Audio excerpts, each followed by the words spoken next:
Assalamualaikum warahmatullahi wabarakatuh. Kami di sini dari kelompok 3 ingin menjelaskan tentang bab 10 yaitu beban. Kelompok kami di sini berada atas nama yang pertama ada Amanda Diva Zahra dari NIM 2021 121 1008 dan Jasmine Alika 2021 121 1009 dan yang terakhir ada saya Fadia Putri Kalisa dari dengan NIM 2021 121 1013. Next. Ya, kami akan menjelaskan tentang chapter 10 tentang beban. Di sini yang pertama ada expenses defined atau definisi dari beban. Jadi di sini biaya timbul dari kegiatan yang biasanya meliputi biaya penjualan, upah dan penyusutan. Mereka biasanya dalam bentuk arus keluar atau berkurangnya aktiva seperti kas dan setara kas, persediaan dan aktiva tetap. Dalam framework beban itu didefinisikan meliputi biaya penjualan. Beban didefinisikan sebagai beban adalah penurunan manfaat ekonomi selama periode akuntansi dalam bentuk arus keluar atau depresiasi aset atau depletion insurance aset atau kewajiban yang mengakibatkan penurunan ekuitas lain yang berkaitan dengan distribusi kepada peserta ekuitas. Beban di sini mencakup kerugian serta biaya yang timbul dalam rangka kegiatan normal entitas. Namun, framework menyatakan bahwa kerugian mewakili penurunan manfaat ekonomi dan karena itu tidak berbeda dengan sifat dasar beban. Oleh karena itu, mereka tidak dianggap sebagai elemen terpisah. Perusahaan telah berusaha untuk membedakan antara beban dan kerugian yang terjadi dalam dan di luar aktivitas normal dengan mengelompokkan item sebagai normal atau luar biasa dalam laporan laba rugi. Pandangan dalam IASB atau kerangka ASB berbeda dari yang ditetapkan oleh Dewan Standar Akuntansi Keuangan atau EFSB, membuat standar AS. Konsep pernyataan nomor 6 ayat 68 sampai 69 membedakan biaya dan kerugian. Yang terakhir ini adalah penurunan aktiva bersih dari transaksi previar atau insiden dan dari kegiatan yang mungkin lebih besar di luar kendali perusahaan. Next.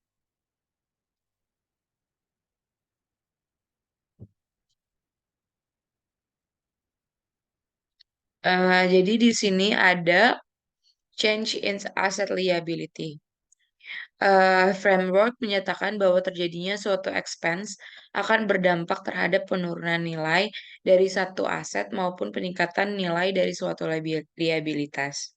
Namun, pendefinisian expense tersebut telah bersifat umum. Pada dasarnya akan lebih cocok untuk mengkorelasikan expense suatu perusahaan dengan aktivitas pengguna resources atau dalam rangka menunggu kegiatan yang membentuk profit. Lalu, selanjutnya di sini ada eh,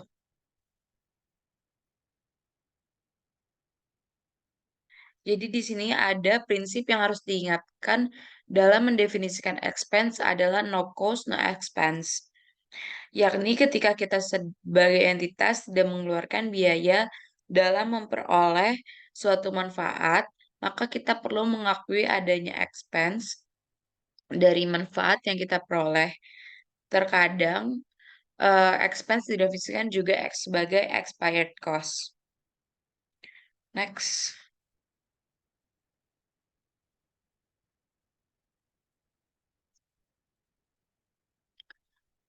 Selanjutnya di sini ada expense reconciliation. Jadi di sini ada dua kriteria yang harus dipenuhi dalam expense recognition, yaitu yang pertama adanya probabilitas bahwa akan ada future economic benefit yang terlibat dalam item tersebut akan mengalir dari atau kepada entitas bisnis kita.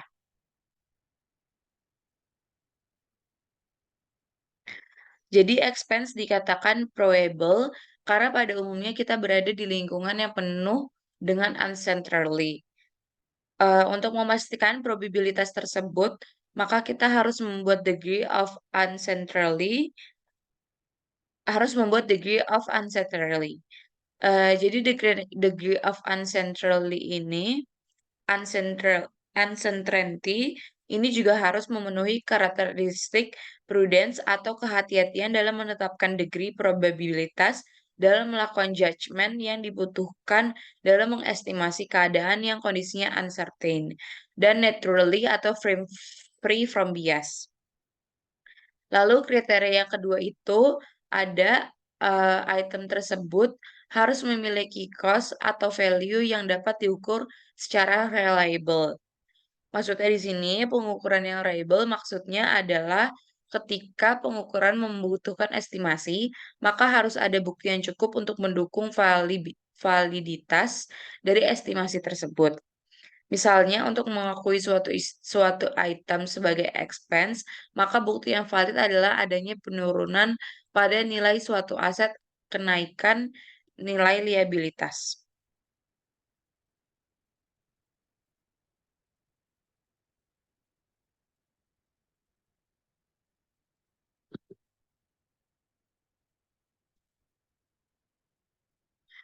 Selanjutnya di sini ada expense measure, pengukuran expense. Eh, jadi pengukuran penambahan kewajiban dan depresiasi aset di periode berjalan mungkin tampak sederhana. Namun kewajiban meningkat karena pembelian di periode namun kewajiban meningkat karena pembelian di periode berjalan alat operasi kunci dengan estimasi masa operasi bertahun-tahun. Investasi mungkin dalam sebelumnya, Puy.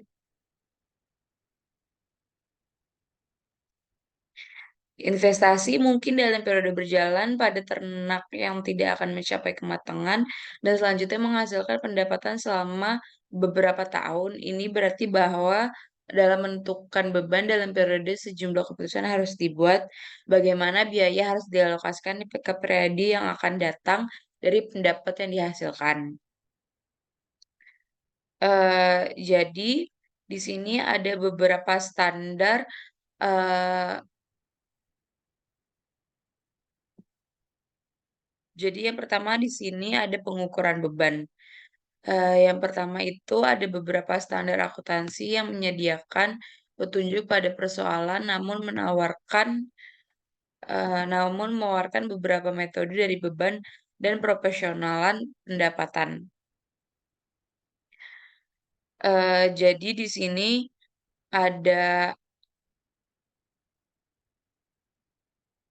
ada tiga metode dasar konsep matching yang dapat diandalkan, yaitu pertama ada hubungan sebab akibat, alokasi sistematis dan rasional, lalu yang tiga itu pengakuan langsung. Lalu yang kedua itu ada alokasi beban. Satu pendekatan untuk mengukur beban adalah untuk mengalokasikan pada periode di mana mereka berada. Proses matching berhubungan dengan konsistensi atau terhubungnya beban pengakuan pendapatan dan beban yang dihasilkan langsung dan secara tergabung dari transaksi atau kejadian lainnya. Matching secara benar merupakan tugas yang susah dan berkait dengan keputusan besar di bagian akuntan.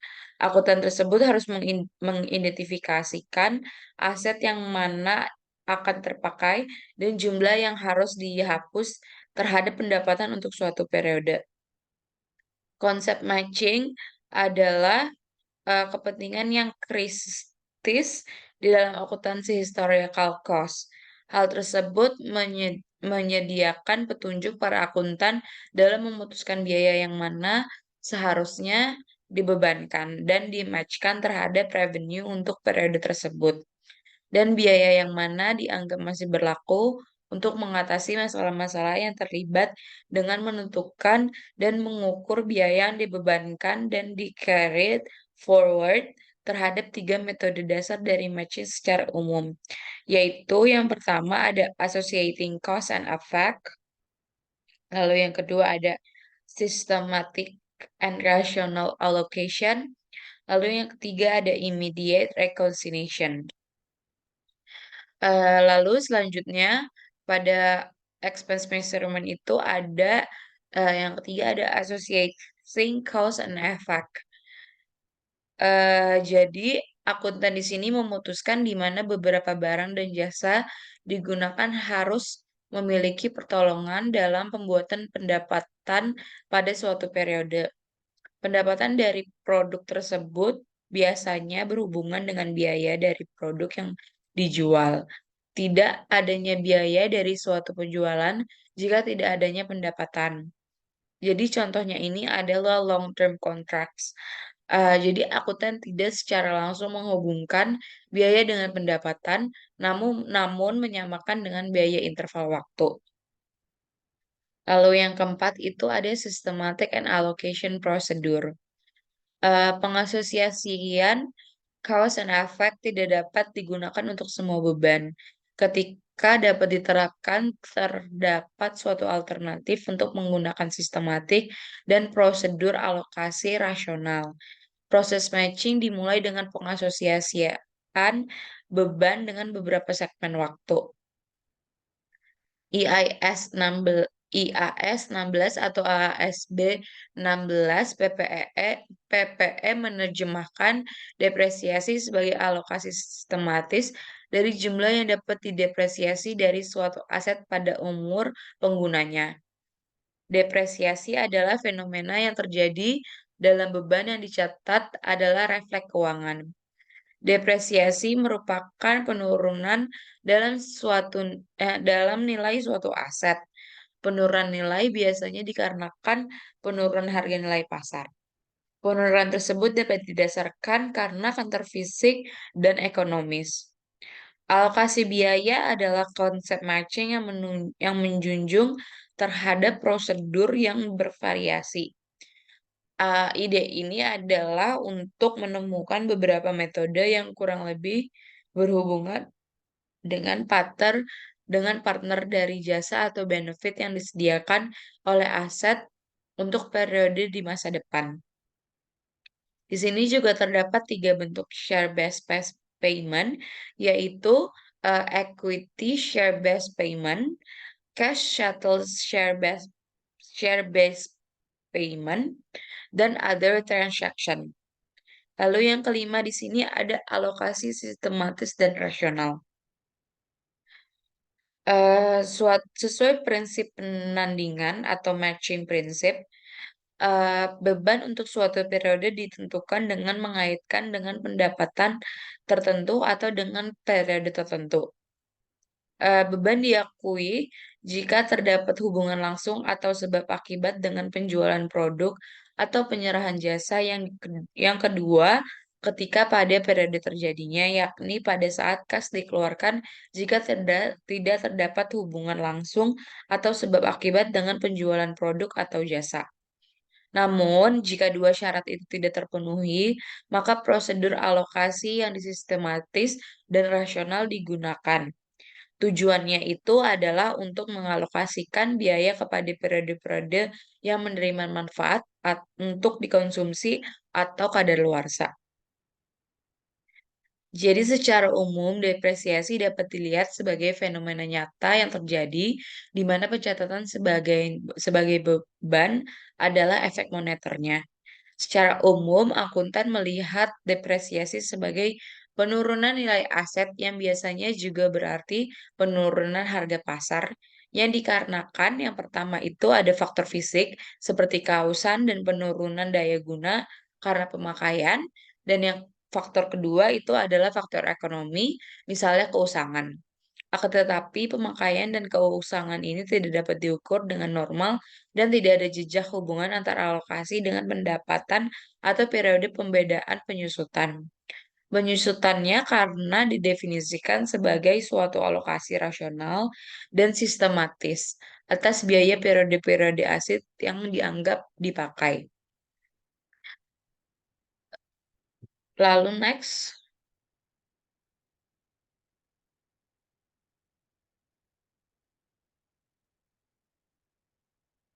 lalu selanjutnya di sini ada challenge for accounting standard setter.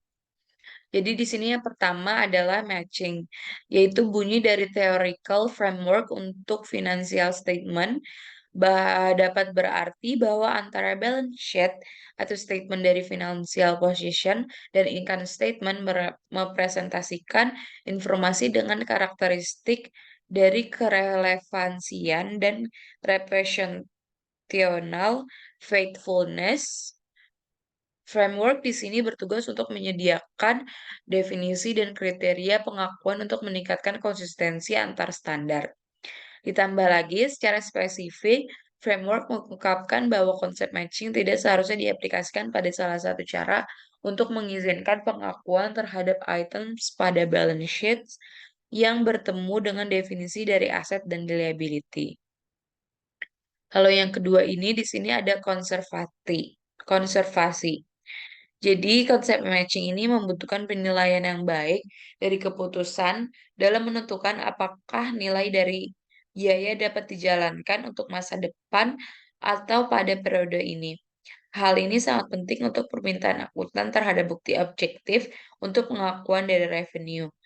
Tetapi eh, terdapat kekurangan pada diskusi dari bukti objektif dihubungkan untuk pengakuan expense pengakuan expense. Satu alasan untuk lebih kurang kebutuhan untuk bukti objektif dalam pengakuan expense dibandingkan dengan revenue adalah konvensi dan konservasi. Konvensi memanggil untuk mencatat dari expense, losses, dan liabilities segera mungkin walaupun terdapat bukti yang lemah.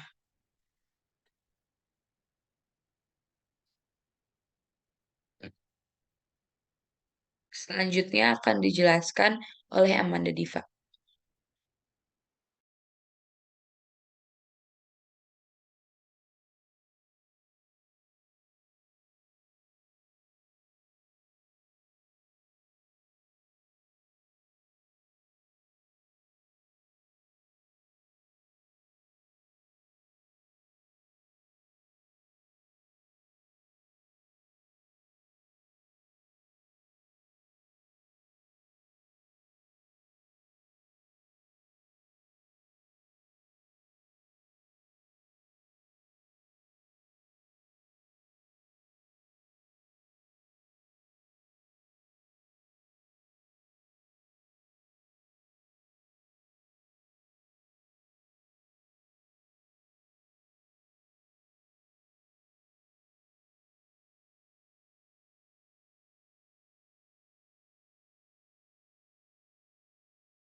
Selanjutnya yang E yaitu Accounting for Expense.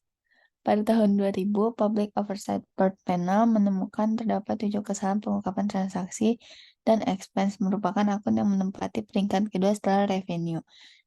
Sebelum kita melihat kesalahan pencatatan pada akun expense, mari kita melihat sifat dari expense itu sendiri.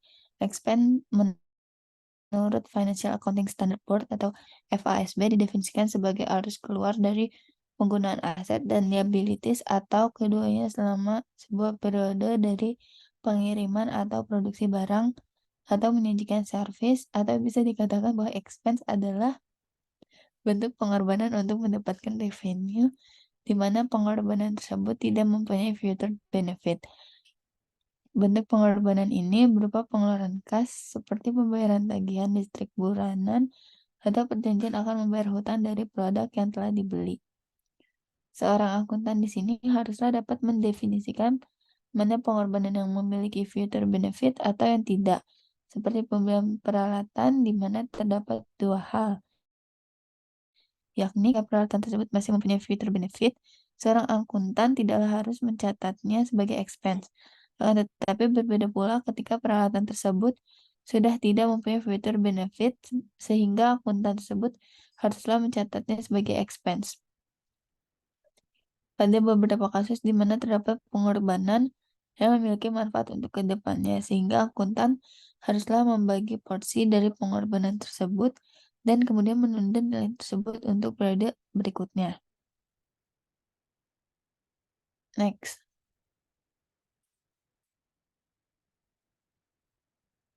Tipe kesalahan dalam expense. Yang pertama, improper deferral of expenditure. Kesalahan ini terjadi ketika perusahaan banyak yang tidak mencatat pengorbanan yang tidak memiliki future benefit sebagai expense.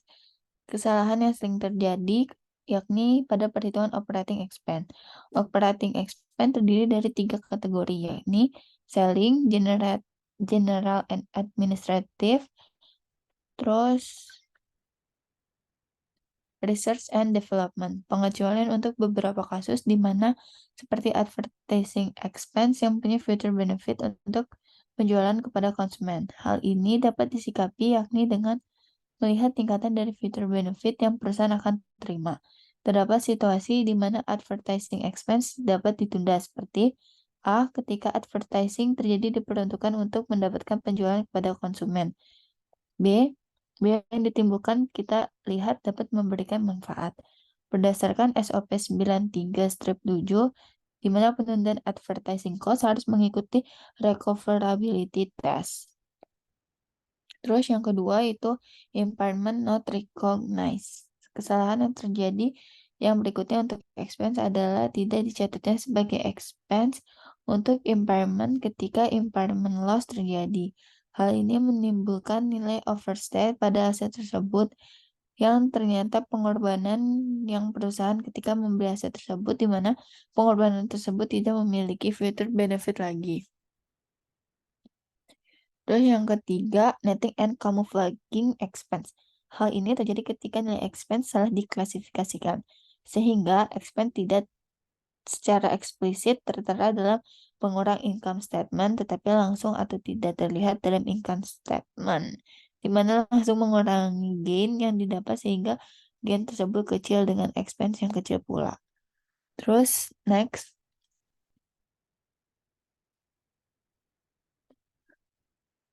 Yang keempat, improper charge to reserve account. Beberapa perusahaan GAP dengan mengatur reserve yang tidak perlu untuk melindungi tak diperinci. GAP melarang sebuah bisnis dari membentuk reserve account untuk mengeneralkan sesuatu. GAP juga mensyaratkan perusahaan untuk secara langsung memperbaiki besaran dari reserve dalam pendapatan walaupun itu jelas. Next. Selanjutnya itu PSAK 14 inventory.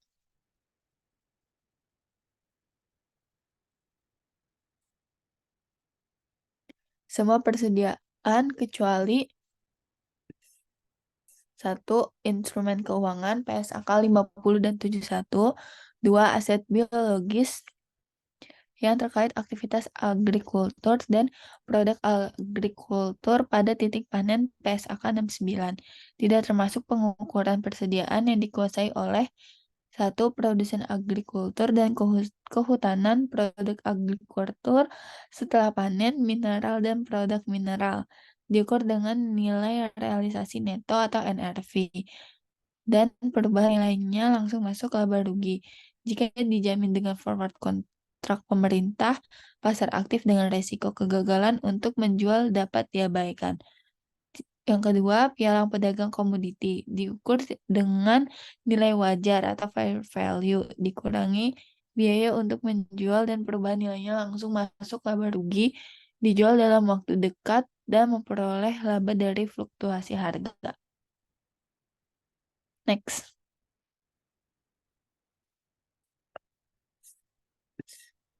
Definisi persediaan adalah aset yang tersedia untuk dijual dalam kegiatan usaha biasa, yaitu finished good merchandise inventory. Dalam proses produksi untuk penjualan tersebut, yaitu work in process goods.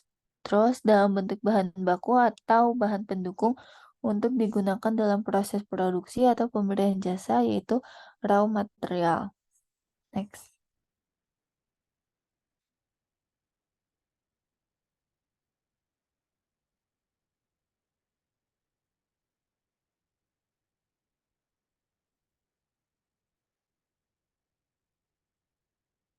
Nilai realisasi neto atau NRV adalah estimasi harga jual dalam kegiatan usaha, biasa dikurangi estimasi biaya penyelesaian dan estimasi biaya yang diperlukan untuk membuat penjualan nilai spesifik entitas. Terus kalau nilai wajar atau fair value, harga yang akan diterima untuk menjual suatu aset atau harga yang akan dibayar untuk mengalihkan suatu liabilitas dalam transaksi teratur antara pelaku pasar pada tanggal pengukuran. PSAK nilai di pasar utama.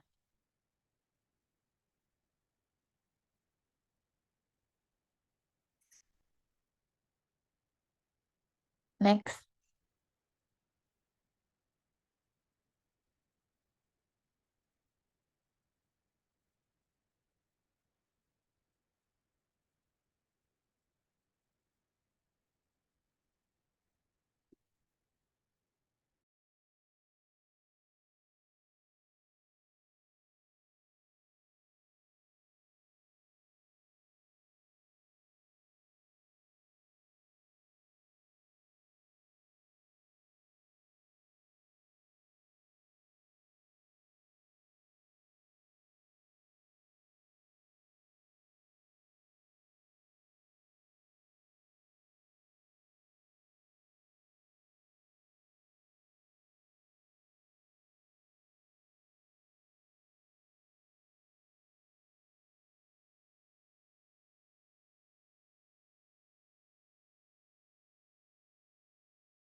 Di sini ada persediaan dari LCNRV, yang dimana merupakan pencatatan persediaan dicatat berdasarkan biaya yang digunakan untuk persediaan tersebut. Akan tetapi, biasanya persediaan mengalami penurunan nilai karena kerusakan, keusungan, penurunan harga, dan lain-lain, yang menyebabkan nilai persediaan juga diturunkan. Oleh karena itu, persediaan dilaporkan pada nilai atau biaya terendah atau nilai realisasi bersih bersih hour of cost of net realization value, atau biaya terendah atau nilai realisasi bersih. Di sini ada nilai realisasi bersih, yang dimana estimasi harga jual saham, harga jual dalam keadaan bisnis normal dikurangi estimasi biaya penyelesaian dan estimasi biaya untuk penjualan. Lalu estimasi harga jual dalam keadaan bisnis normal dikurangi dengan estimasi biaya penyelesaian dan penjualan yang dapat diprediksi secara layak. Jumlah tersebut dikurangi dengan margin laba normal untuk mendapatkan nilai realisasi bersih dikurangi margin laba normal. Lalu di sini ada metode of applying LNCNRV yang setiap jenis makanan. Akan tetapi LCNRV juga bisa diaplikasikan pada setiap barang karena setiap kategori atau total persediaan. Pada umumnya, LCNRV ini diaplikasikan atas dasar barang per barang. Itu dikarenakan aturan pajak banyak negara diwajibkan penilaian persediaan barang per barang yang digunakan. Selain itu, pendekatan tiap item memberikan nilai, metode, dan penyajian neraca. Akan tetapi, apapun yang digunakan perusahaan, metode tersebut harus diaplikasikan secara konsisten dari satu periode ke periode lainnya. Lalu ada recording net realization value instead of cost, atau pencatatan nilai realisasi bersih termasuk biaya. Ada dua metode yang biasanya digunakan untuk mencatat efek pendapatan dari penilaian dan nilai realisasi bersih. Metode pertama yaitu metode harga pokok penjualan atau COGS metode, di mana HPP didebitkan untuk menghapus persediaan. Metode kedua yaitu metode kerugian atau loss method, di mana kerugian diterbitkan untuk menghapus persediaan. Di sini ada biaya yang diperoleh yang terdiri dari biaya pembelian, biaya konversi, dan biaya lain. Sedangkan nilai realisasi neto yaitu adanya harga jual dalam kegiatan usaha biasa dikurang dengan estimasi biaya penyelesaian dikurang dengan estimasi biaya untuk menjual. Biasanya biaya pembeli persediaan menurut PSAK 14 meliputi harga pembelian, bea masuk dan pajak lainnya, kecuali yang dapat ditagih kembali kepada kantor pajak. Sedangkan biaya konversi, yaitu biaya konversi diantaranya termasuk biaya yang secara langsung terkait dengan unit produksi dan biaya overhead produksi tetap dan variabel yang dialokasikan secara sistematis. Lalu biaya overhead atau menjadi biaya persediaan, yaitu diantaranya ada penyusutan, pemelihara bangunan dan peralatan pabrik, dan biaya manajemen dan administrasi pabrik. Untuk menentukan biaya overhead tetap menurut PSAK 14 tetap harus dihitung berdasarkan fasilitas produk normal. Yang sebagai contoh, pada sebuah mesin pabrik yang dikapasitas normal produksi 100 unit per bulan dan penyusutan per 10 juta. Pada kapasitas normal, maka biaya overhead tetap per unit persediaan adalah 10 juta. Dibagi dengan 1000 unit, yaitu 10.000 per unit persediaan. Bila kapasitas tersebut hanya 100 unit per bulan, maka biaya overhead tetap dikenakan ke tiap unitnya adalah 10.000. Sehingga biaya-biaya penyusutan yang dialokasikan ke biaya overhead tetap adalah 10.000 dikali 1000 unit sama dengan 1 juta. Artinya biaya penyusutan sebesar 9 juta yang belum dialokasikan karena rendahnya tingkat produksi. Biaya sebesar 9 juta harus dialokasikan ke beban yang dilaporkan laba rugi pada periode terjadinya. Bila tingkat produksi lebih tinggi dari kapasitas normal, misal 1.500 unit, maka jumlah overhead tetap dialokasikan per unit menjadi lebih kecil dari contoh pertama, yaitu sebesar 10 juta dibagi dengan 1.500, yaitu sebesar 6.667.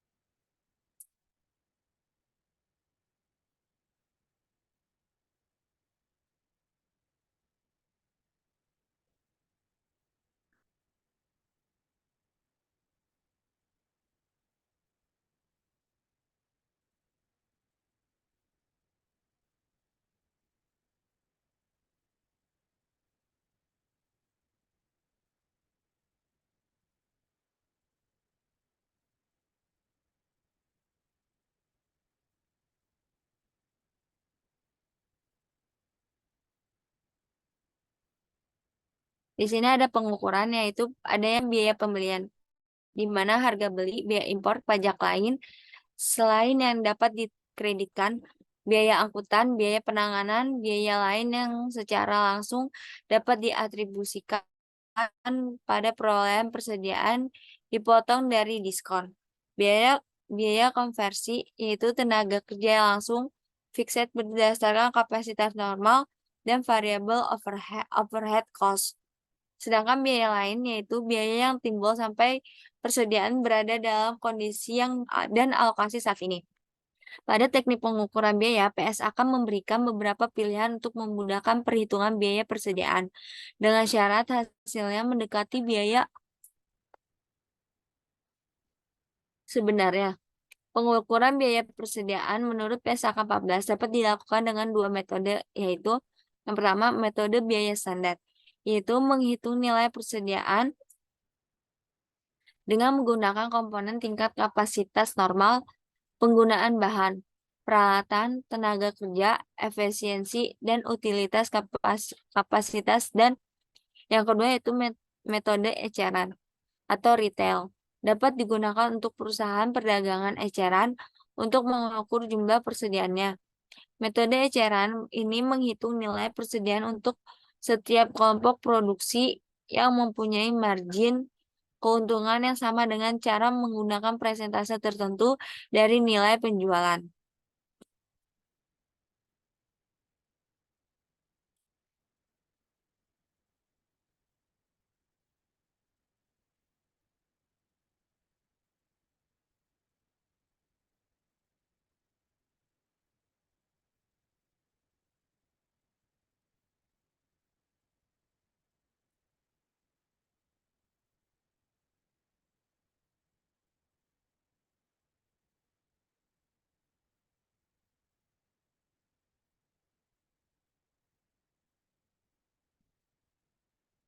Selanjutnya di sini ada yang tidak termasuk ke dalam inventory.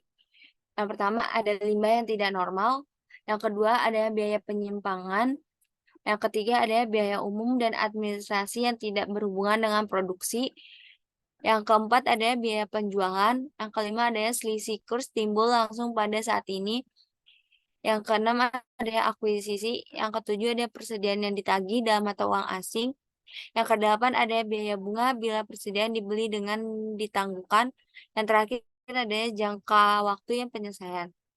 Biaya yang tidak boleh dicatat sebagai persediaan menurut PSAK yaitu yang dikeluarkan dari persediaan dan diakui sebagai beban pada periode terjadinya jumlah pemborosan bahan baku, tenaga kerja, atau biaya produksi lainnya yang tidak normal. Adanya biaya penyimpangan kecuali yaitu biaya tersebut diperlukan dalam proses produksi sebelum tahap produksi berikutnya. Ada biaya administrasi dan umum yang tidak memberikan kontribusi untuk membuat persediaan. Untuk memberi jasa, nilai persediaan yang dicatat sebagai biaya produksi yang terdiri dari biaya tenaga kerja dan biaya personalia lainnya yang secara langsung menangani pemberian jasa termasuk personal penyelia dan overhead yang dapat diatribusikan, lalu biaya tenaga kerja dan biaya lainnya yang yang terkait dengan penjualan dan administrasi umum diakui sebagai beban pada periode terjadinya.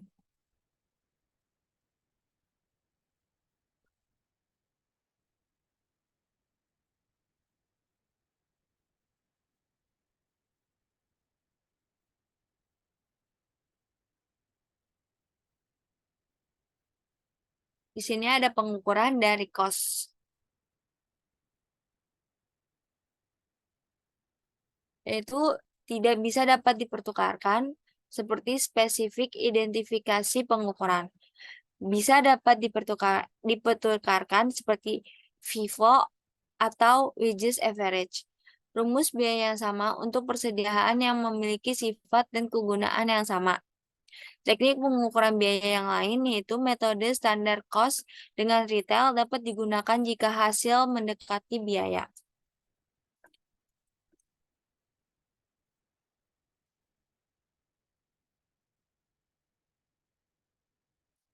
Di sini ada pengukuran dari NRV.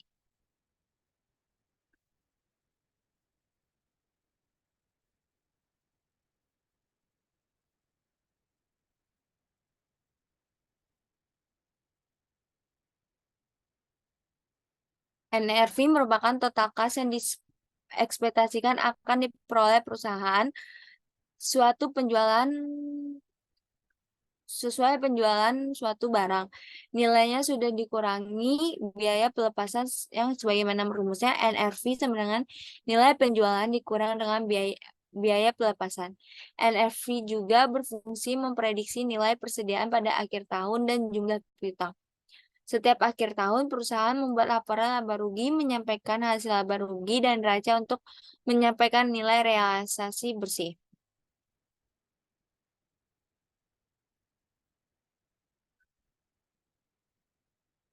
Lalu NRV juga dia mengukur yang pertama harga jual. Harga jual, biaya penyelesaian, dan biaya untuk menjual. Yaitu ditentukan berdasarkan kegiatan biasa atau in the ordinary course of business. Bukan nilai incrementalnya, bukan kondisi abnormal. Yang kedua, ada penurunan nilai persediaan dari biaya perolehan ke NRV akan diakui sebagai beban pada periode terjadinya. Yang terakhir, pembelian penurunan nilai yang diakui pada periode saat terjadi peristiwa yang menjadi dasar penurunan nilai yang lalu tidak ada lagi.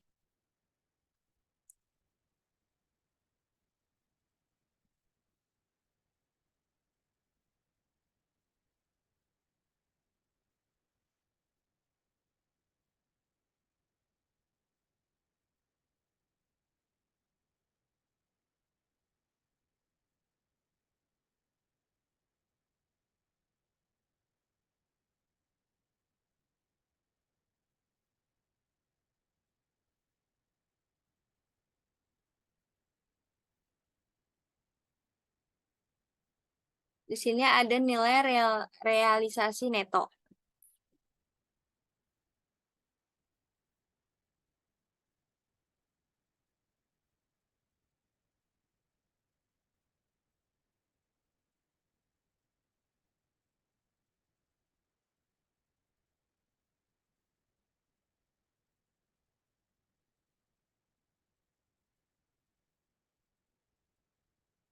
Yaitu konsisten dengan pendapat yang dimana aktiva seharusnya tidak dinyatakan melalui jumlah yang mungkin dapat direalisasi.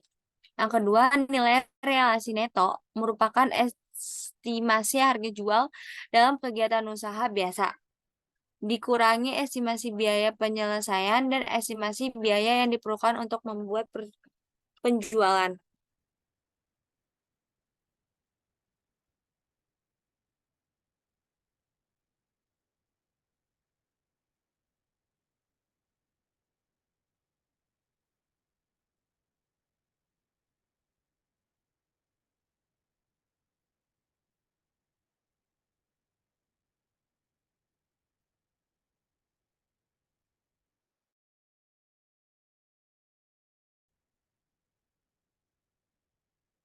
Estimasi nilai relasi bersih yang pertama itu berdasarkan bukti yang paling andal yang tersedia. Yang kedua mempertimbangkan fluktuasi harga atau biaya yang langsung terkait. Yang terakhir mempertimbangkan tujuan persediaan.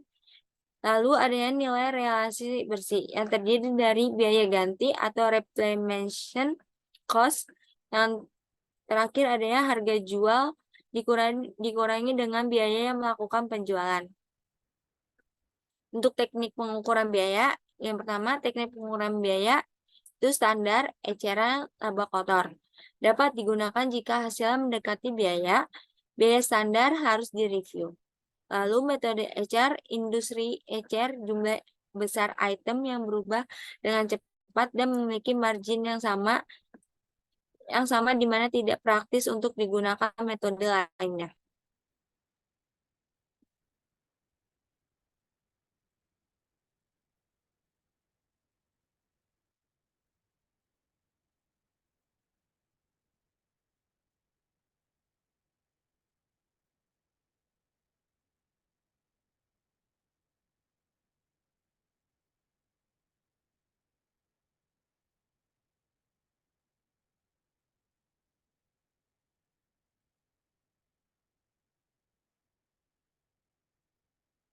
Nilai relasi neto yaitu estimasi nilai yang berdasarkan bukti yang paling andal yang tersedia.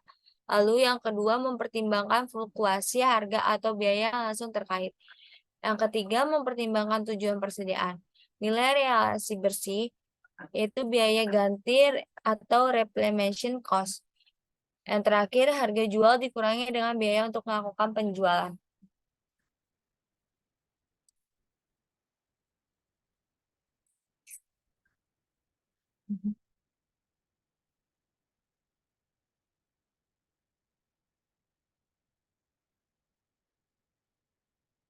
Sekian dari kelompok kami. Terima kasih. Cimin, cimin, jangan. Cuma tambah.